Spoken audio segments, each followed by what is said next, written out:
এক দেশে ছিল এক অহংকারী ও বদমাশ রাজা।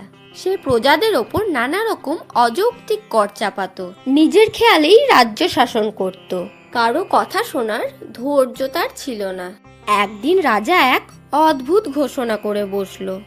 এমন কিছু নিয়ে আসবে যা মানুষকে সুখেও কাঁদাবে, দুঃখেও হাসাবে, তাকে আমি পুরস্কার দেব, আর কেউ না পারলে তাকে শাস্তি দেব।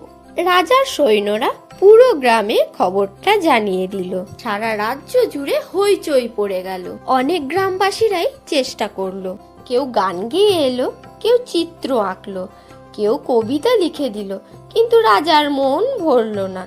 একে একে সবাই ব্যর্থ হলো। তখন এলো এক সাধারণ গরিব চাষি, হাতে তার ছোট্ট একটা কাগজ। সে রাজাকে বলল, রাজামশাই, এটুকুই আমার উপহার। রাজা কৌতূহল নিয়ে পড়তে শুরু করলো। কাগজে লেখা ছিল, এই সময়টাও ধীরে ধীরে কেটে যাবে। রাজা মশাই কিছুক্ষণ চুপ। তার চোখে জল এলো, আবার ঠোঁটে একটা ক্লান্ত হাসি ফুটে উঠল। কারণ সে বুঝলো তার ক্ষমতাও চিরস্থায়ী নয়, সুখও নয়, দুঃখও নয়। লজ্জায় সে চাষিকে পুরস্কৃত করলো এবং রাজ্য শাসনে পরিবর্তন আনলো। এই গল্প থেকে আমরা কি শিখতে পারলাম বলো তো?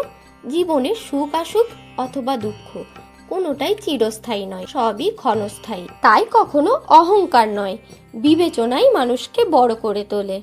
আজকের গল্প তাহলে এই পর্যন্তই। দেখা হবে পরের কোনো নতুন ভিডিওতে।